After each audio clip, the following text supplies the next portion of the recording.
En la mañana escuchamos la predicación del pastor, de nuestro pastor Cícero, con respecto a el propósito de los milagros del Señor Jesús durante su ministerio, ¿no? Y por lo menos Él nos dio 6 puntos básicos y fundamentales que mostraban los objetivos por el cual los milagros del Señor eran hechos, que no eran específicamente, como especificó Él, la sanidad del cuerpo. Había algo mucho más profundo en eso, que era la sanidad del alma, ¿no?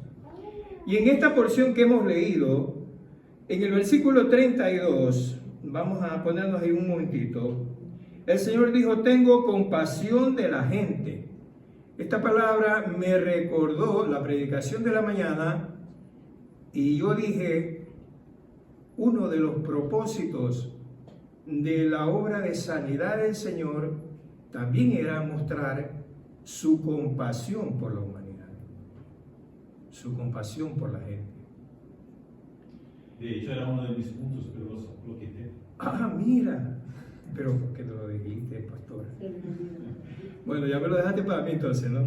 Vale, le dejaba. Gracias. Ya estaba grande, ya era mucho. Ya era mucho, ¿no?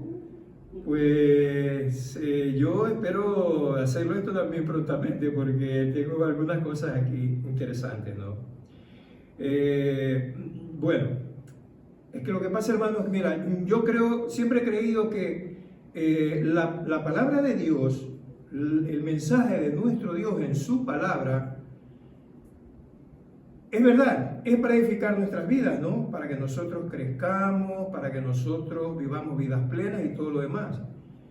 Pero claro, fundamentalmente también es para que lo conozcamos a Él, a la persona de Jesucristo, conocerlo profundamente a Él.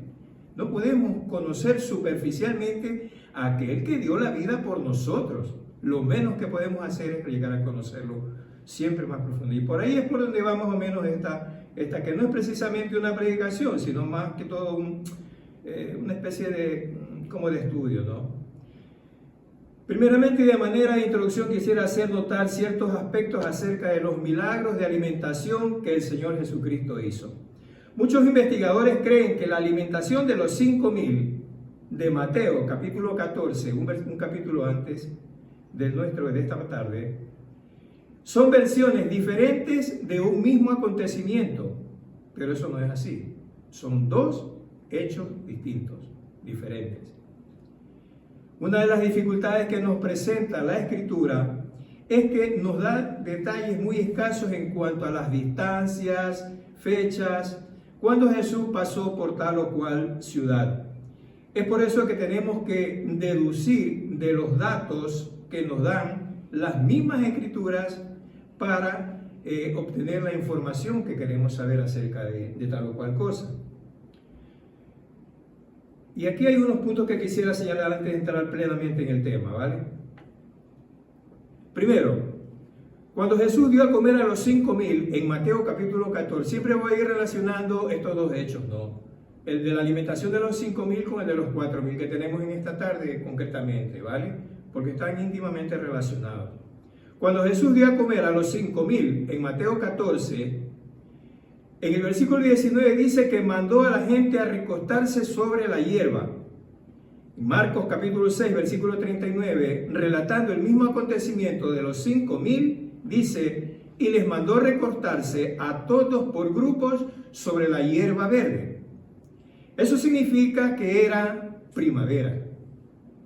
Y en ninguna otra estación del año había hierba en aquella tierra tan calurosa. ¿Sabéis lo que es ¿cómo se dice? El Oriente Medio, ¿no? Mucho calor. Era primavera. A diferencia de Mateo capítulo 15, en el versículo 35, cuando la alimentación de los 4,000 dice: y mandó a la multitud recostarse sobre la tierra. Es decir, no había hierba. ¿Qué es lo que pasa en la estación siguiente a la primavera? El verano. Segundo, esta distinción de las 2 estaciones, número de personas que seguían al Señor, descarta toda posibilidad de que se trate de un solo acontecimiento. Eran dos hechos distintos. Aunque sí podría ser el mismo o aproximado lugar, ¿saben? Mateo capítulo 14, cuando habla de los 5,000, dice la Escritura en el versículo 13 que se apartó de allí en una barca a un lugar desierto y apartado. Y en el capítulo 15, en el versículo 29, previo a la porción que nos ocupa, o sea, antes del versículo 32, dice, pasó de allí y vino junto al mar de Galilea y subiendo al monte se sentó allí. Cuando dice que se apartó en una barca en el capítulo 14, probablemente lo hizo en el mar de Galilea, del capítulo 15. Y el lugar desierto y apartado del capítulo 14 puede ser aquel que dice subiendo al monte del capítulo 15. Por eso digo que probablemente sea el mismo sitio, el mismo lugar. Nosotros no tenemos ningún derecho de dudar que el Señor pueda repetir un milagro. Amén. Donde a Él le plazca. Por eso es Dios. Tercera observación. En Marcos, en el capítulo 8, versículo 1, el evangelista Marcos también relata el milagro de la alimentación de los 4,000. Pero un poquito antes, en Marcos mismo, en el capítulo 7, versículo 31, nos habla acerca del sordomudo que fue sanado por el Señor. Y hace referencia a, volviendo de la región de Tiro y de Sidón, vino al mar de Galilea pasando por la región de Decápolis. Quedar con eso. En Mateo capítulo 15, versículo 21, dice, saliendo de allí, de Genezaret, como decía el capítulo 14, fue a la región de Tiro y de Sidón, hasta el norte de Tiro. El mar de Galilea estaba más al sur de Tiro. Y Marcos dice, pasando por Decápolis, que era una confederación de 10 ciudades, como nos mencionó de mañana el pastor Cicero, una confederación de 10 ciudades gentiles que llegaban esta extensión de tierra mucho más al sur del mar de Galilea. De ahí, la expresión de estos gentiles al ver los milagros de Jesús, en Mateo 15, 31, cuando dice, y glorificaban al Dios de Israel. Todo este recorrido del Señor quiere decir que Jesús se dirigió al norte para acabar yendo al sur. Yo había preparado un plano de la región y compararlo con el mapa de España y los recorridos un poquito menos, pero los recorridos son más o menos proporcionales en cuanto a las distancias territoriales de la zona. Todo este recorrido del Señor quiere decir que Jesús se dirigió al norte para acabar yendo al sur. Dice, un comentario dice, ¿no? Es como si fuere de Cáceres a Salamanca, subir hasta León, luego, según Marcos 7, pasar por Decápolis, que sería como bajar hasta La Mancha, llegar a las orillas del mar de Galilea, alimentar a los 5,000 y luego dice a sus discípulos que les es necesario ir a Jerusalén en el capítulo 16, que es mucho más abajo, al sur. Eso es como bajar hasta Sevilla, ¿no? Está muy, muy distante.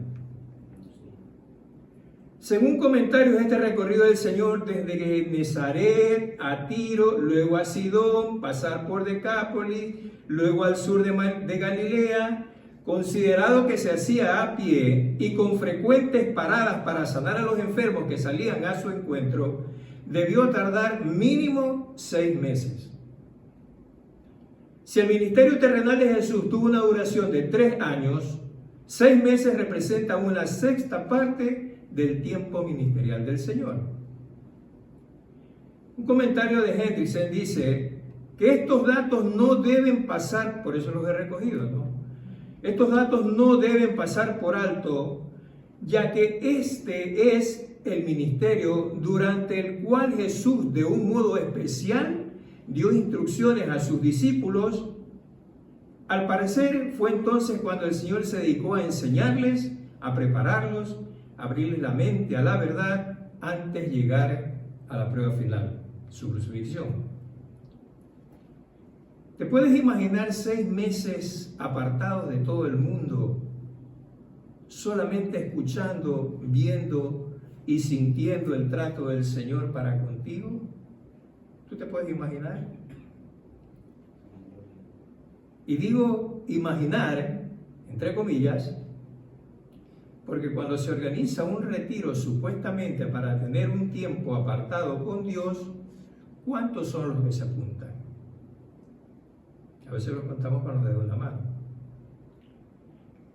Ahora entiendo por qué el salmista dijo en el capítulo 84, versículo 10, porque mejor es un día en tus atrios que 1000 fuera de ellos. Estos pueden parecer datos poco relevantes del ministerio del Señor Jesús, pero nos muestra primero el gran esfuerzo físico desplegado por el Señor Jesús. Claro, me vas a decir de eso, pero es que Él era Dios, ¿no? Pero que también era hombre. Se cansaba, se agotaba, tenía que dormir, tenía que lavarse, tenía que comer, como un hombre cualquiera, ¿no? El esfuerzo físico desplegado por el Señor, porque el Señor, de decir que solamente era Dios, Él podía hacer así y traer a los de Sidón, que está muy al norte, traerlos hasta donde Él. ¿Podía hacerlo o no? Claro que podía, porque era Dios. Pero el énfasis está en el esfuerzo físico que el Hijo de Dios, hecho hombre, hizo un recorrido tremendo durante 6 meses a pie andando. Otra cosa que nos enseña este recorrido del Señor es el grado de compromiso que debemos asumir cada cristiano cuando pasamos a formar parte del cuerpo de Cristo. Y si queremos ser fieles al llamado de la Gran Comisión de Mateo 28. Lamentablemente en muchas ocasiones nos resistimos a movernos hacia donde hay necesidad, sobre todo espiritual, y ponemos un sinnúmero de excusas, porque aquí estamos bien cómodos, y eso que hoy no como los días del Señor, hoy tenemos coche, tenemos autobús, etc.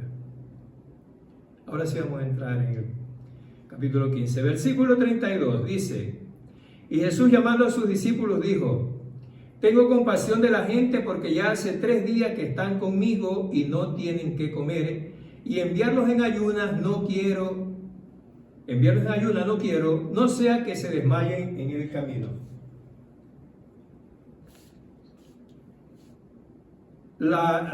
Por donde empecé, ¿no? La expresión que a mí aquí me llama poderosamente la atención es cuando dice: tengo compasión de la gente. Estas palabras, si somos objetivos en cuanto a que el Señor había venido haciendo muchísimos milagros de sanidades, porque en el versículo 31 antes dice que la multitud se maravillaba viendo mudos hablar, mancos sanados, cojos andar, etc. ¿Acaso no lo hizo también por compasión? Claro que sí. Lo hizo también por compasión. ¿Por qué ahora el Señor hace un énfasis especial con sus discípulos cuando dice: tengo compasión por ellos? Esto lo dijo por sus discípulos, ya que Él quería que se vieran afectados, influenciados, identificados de la misma forma y compasión que Él sentía. Es más, como si hurgara más profundo en el corazón de ellos, les dice: hace 3 días que están conmigo y no tienen nada que comer. Si los envío en ayunas van a desmayar. Él lo sabía, Él sabía todo. Él sabía lo que iba a pasar, lo que podía hacer y todo lo demás. Pero lo decía para despertar la compasión de ellos, para ver cómo reaccionaban. Hermanos, hoy el Señor también nos habla por medio de su palabra, de tal forma que nos sintamos afectados o influenciados cuando escuchamos de Él. Una pregunta: ¿cuánto está influenciando o afectando nuestras vidas la Escritura, la palabra de Dios? Lucas capítulo 6, versículo 36 dice: sed pues misericordiosos como también vuestro Padre es misericordioso. Juan capítulo 13, versículo 14 dice: un mandamiento nuevo os doy, que os améis unos a otros como yo os he amado, que también os améis unos a otros. Y en el versículo 15 siguiente dice: porque ejemplo os he dado, para que como yo os he hecho, vosotros también lo hagáis. Una pregunta que cada uno debemos respondernos es, como la que ya he hecho hace un momento: ¿cuánto de lo del Señor Jesucristo dice en su palabra nos está influenciando o afectando? ¿Nuestras vidas están siendo verdaderamente afectadas por su palabra?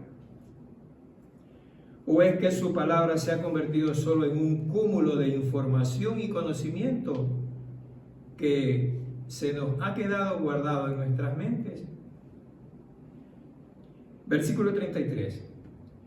Entonces sus discípulos dijeron: ¿dónde nosotros tenemos tantos panes en el desierto para saciar a una multitud tan grande?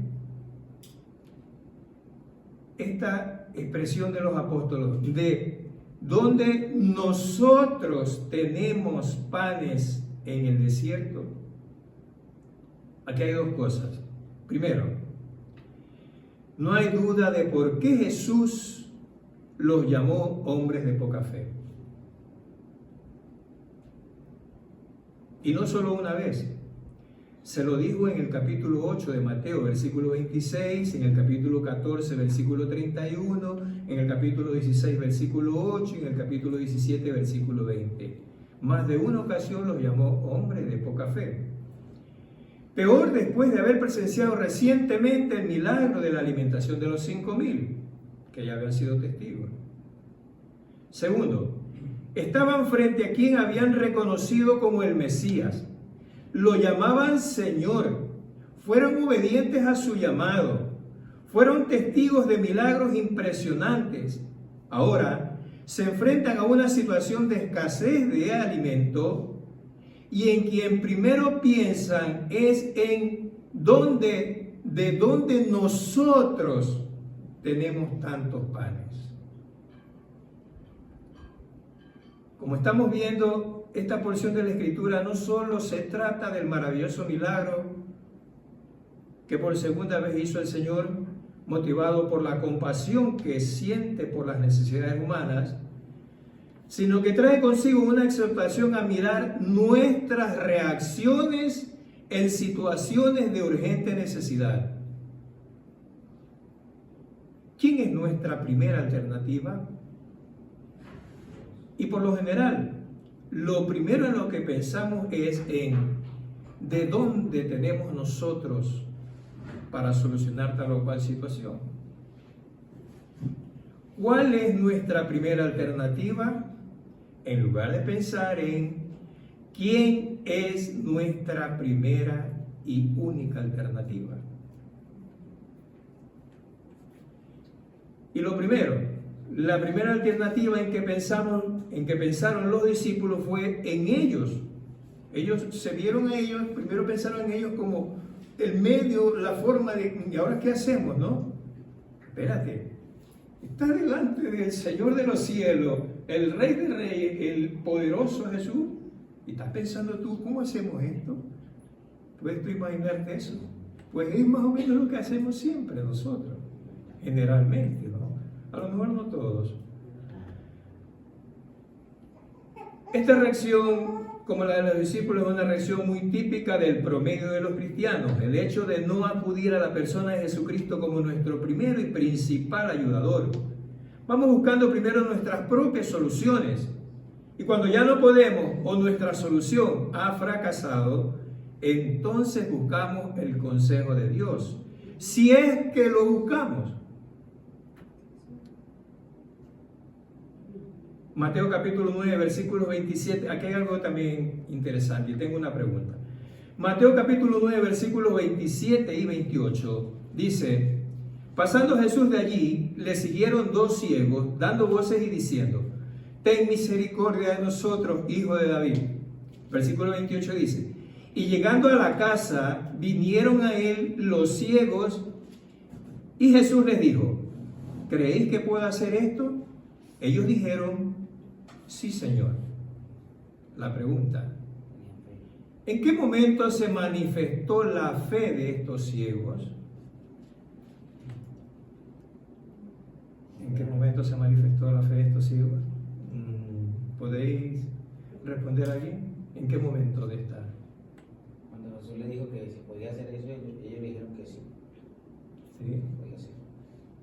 ¿Qué dice hermano Jesús? José. Yo creo que la fe la tenía ya puesta porque ya venían siguiéndole de antes. Amén. La fe en estos ciegos fue cuando ellos vieron a Jesús que pasaba por ahí, le dijeron dando voces: ten misericordia a nosotros, hijos de David. La respuesta a la pregunta del Señor, ¿creéis que puedo hacer esto?, es la confirmación de la fe que ellos ya habían depositado cuando el Señor pasaba ya por ahí. Y dijeron: Jesús, hijo de David, ten misericordia de mí. O sea, la primera alternativa, el primer pensamiento que vino a ellos, la primera grito de auxilio fue hacia el Señor. Luego la Escritura dice que fueron a una casa, hubo un tramo, un espacio de tiempo.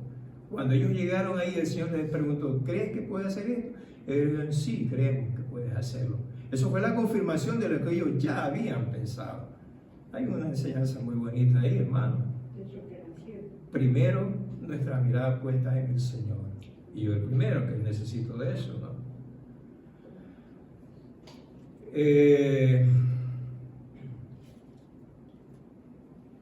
En 2 Corintios capítulo 10, versículos 4 y 5, dice el apóstol Pablo: porque las armas de nuestras milicias no son carnales, sino poderosas en Dios para destrucción de fortalezas, derribando toda altivez que se levanta contra el conocimiento de Dios y llevando cautivo todo pensamiento a la obediencia a Cristo. La altivez que se levanta contra el conocimiento de Dios, y yo incluso diría hasta contra la fe en Dios, no solo puede venir como manifestación maligna desde afuera. En nuestro propio interior, mente y corazones, se pueden levantar verdaderas fortalezas de duda o de incredulidad. Lo primero, la prioridad, poner la mirada en el Señor Jesucristo, llevando cautivo todo pensamiento a obedecerle a Él, y esto abre las puertas de la bendición o del milagro que estás esperando. Otro aspecto a tomar en cuenta en este versículo es la interpretación, y es la interpretación más usual, a saber que los discípulos estaban perdidos en cuanto a lo que debían hacer en tal situación. Además, esta segunda interpretación de que los discípulos estaban perdidos armoniza con Mateo 16:8, cuando les dijo el Señor: ¿no entendéis ni acordáis de los 5 panes entre los 5,000 hombres y cuántas cestas recogisteis? Versículo 34. Jesús les dijo: ¿cuántos panes tenéis? Y ellos dijeron: 7, y unos pocos pececillos. Volvemos a recordar a Mateo capítulo 14 y llegar a la conclusión de que Dios hace como Él quiere, y que cuando acudimos a Él en medio de una necesidad, el Señor puede obrar de maneras que a veces no podemos entender. Humanamente hablando, es tan imposible hacer que 7 panes y unos pocos pececillos sean suficientes para alimentar a 4,000 personas, tanto como 5 panes y 2 peces para alimentar a 5,000. Fíjate la entre comillas, ilógica humana, ¿no? Nuestra pensando. Más panes para menos personas.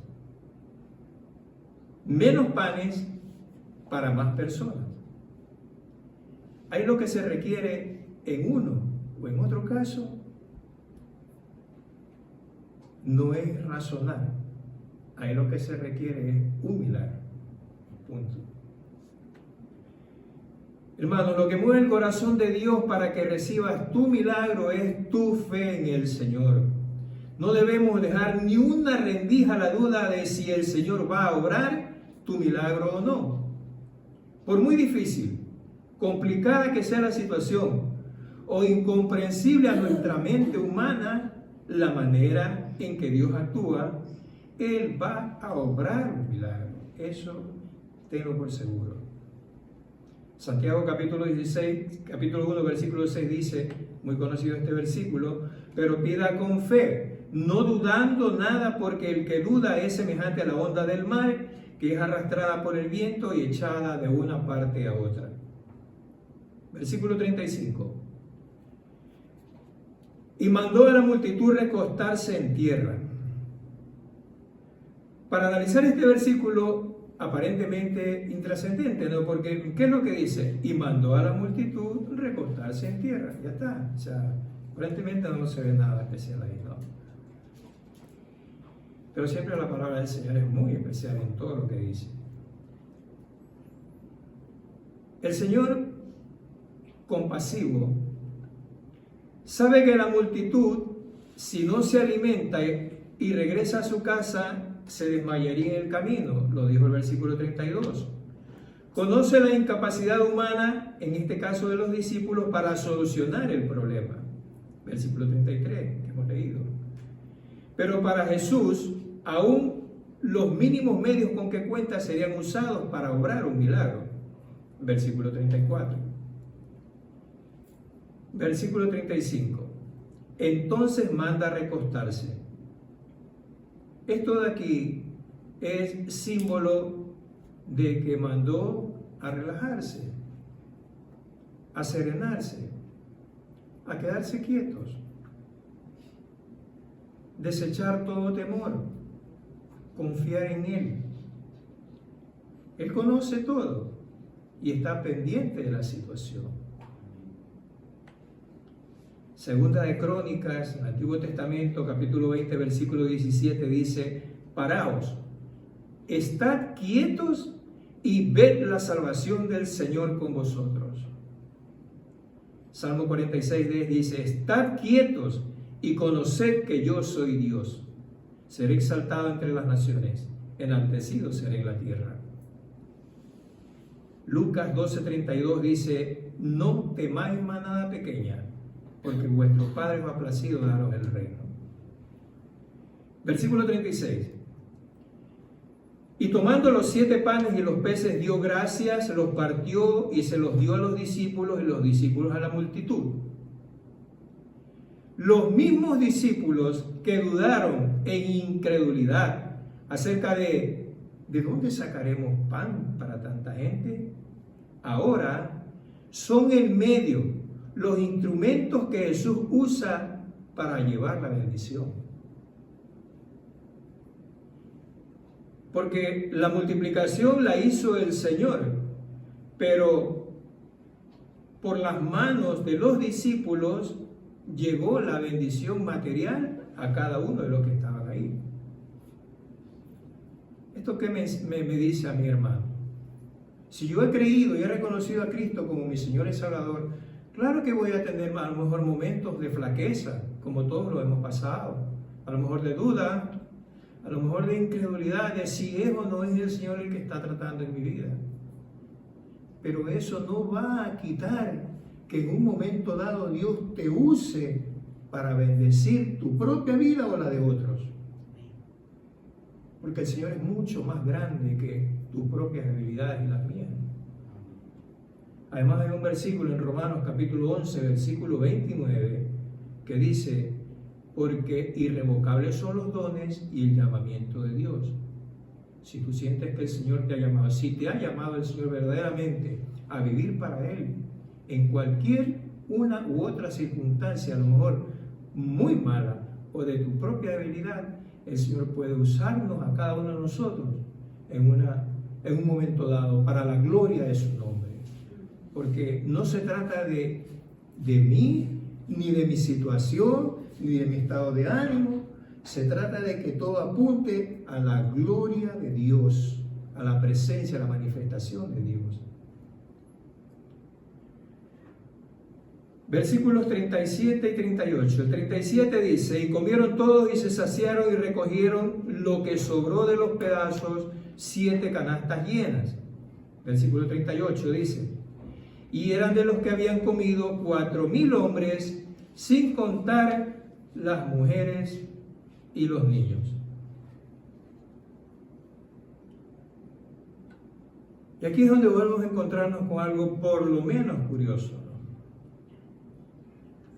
Cuando el milagro de la alimentación de los 5,000 del capítulo 14, el versículo 20 dice que recogieron de los pedazos 12 cestas.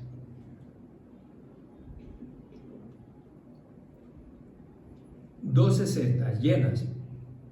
Y cuando el milagro de la alimentación de los 4,000 en el capítulo 15, el versículo 37 dice que recogieron de los pedazos 7 canastas llenas.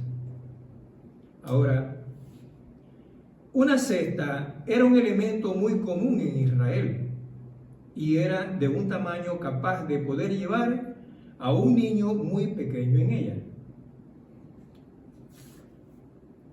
¿Os acordáis de cuando la hija del faraón puso a Moisés? Dice que lo puso en una cesta, una cesta. Era donde cabía Moisés, muy pequeñito, fue calafateada con brea, dice la escritura.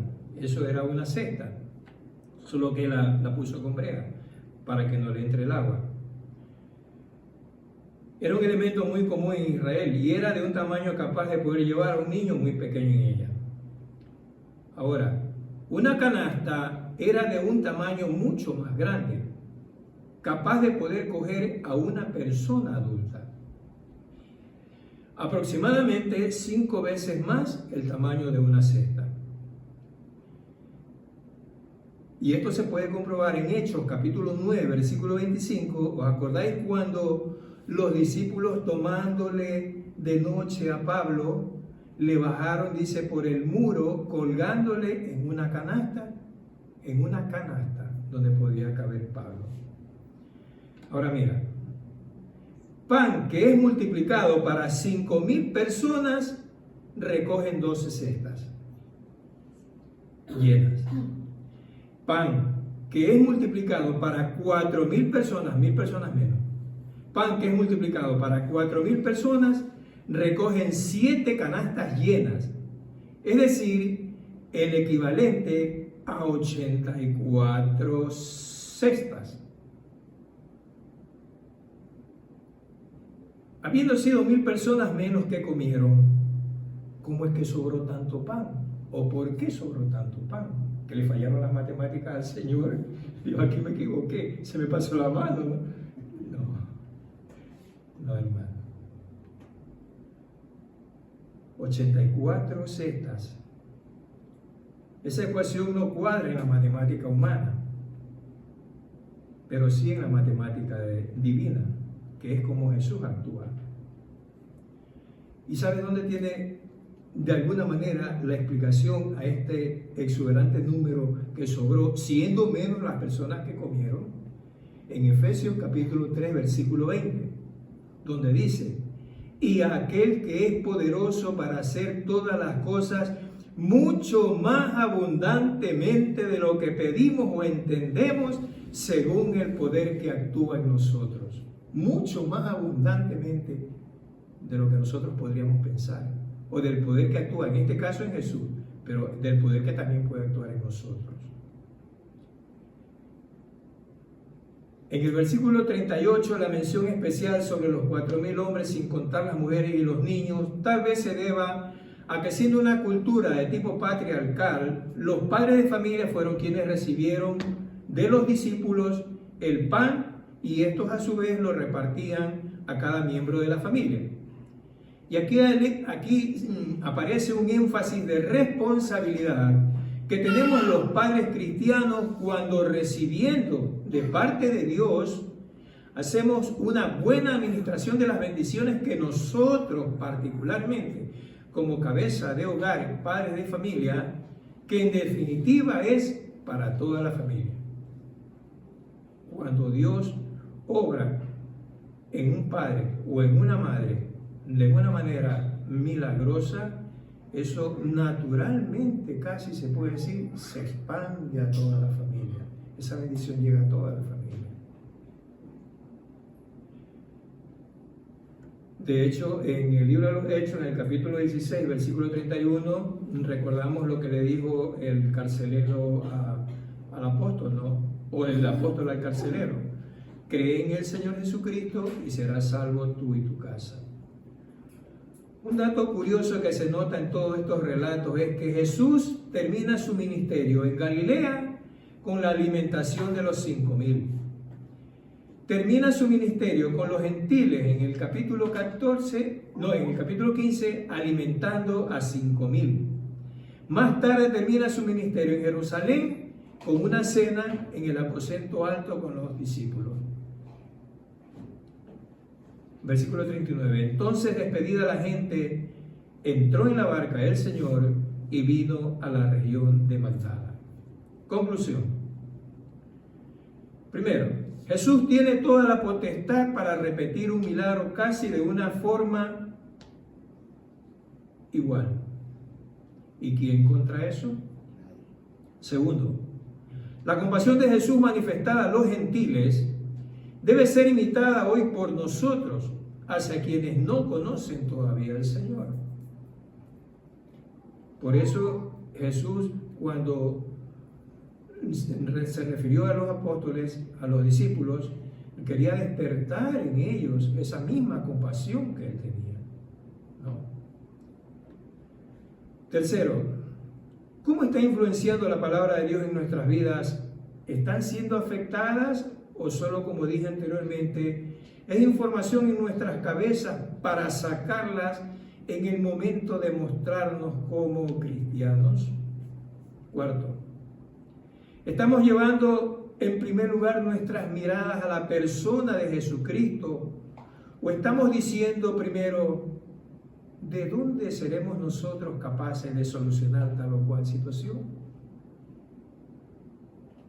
Quinto, ¿cuál es nuestro estado cuando vemos que la luz aparece por la gracia de Dios al final del túnel? ¿Nos quedamos quietos, recostados, confiando en la provisión del Señor? ¿O metemos nuestras, con el perdón de la palabra, narices, tratando de echarle una mano al Dios Todopoderoso? Y sexto, no debemos contender con el Señor tratando de entender sus procedimientos, simplemente aceptarlos y descansar en ellos.